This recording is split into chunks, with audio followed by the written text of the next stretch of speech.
بسم اللہ الرحمن الرحیم۔ انوکھی ایمانداری۔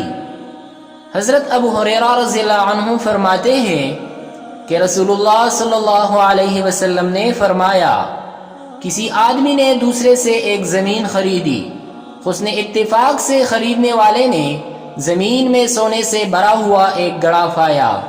وہ زمین بیچنے والے کے پاس گیا اور کہا، میں نے آپ سے صرف زمین خریدی تھی اور اب اس زمین سے یہ سونا بھرا ہوا گڑھا ملا ہے جو آپ کا ہے، اس لیے آپ اس مال کو رکھ لیں۔ زمین بیچنے والے نے کہا، میں نے آپ کو زمین اور اس میں پائی جانے والے ہر چیز آپ کے ہاتھوں میں فروخت کیا ہے، اس لیے زمین اور اس زمین سے حاصل شدہ مال کے حقدار بھی آپ ہی ہیں۔ آخرکار ان دونوں نے اس بات کے فیصلے کے لیے ایک آدمی کو اپنا فیصل مقرر کیا۔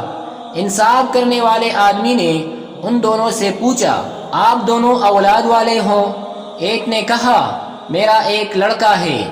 دوسرے نے کہا، میری ایک بیٹی ہے۔ انصاف کرنے والے نے کہا، ان دونوں کا ایک دوسرے سے نکاح کر دو اور یہ سونا ان پر خرچ کرو اور باقی جو بچے اسے خیرات کر دو۔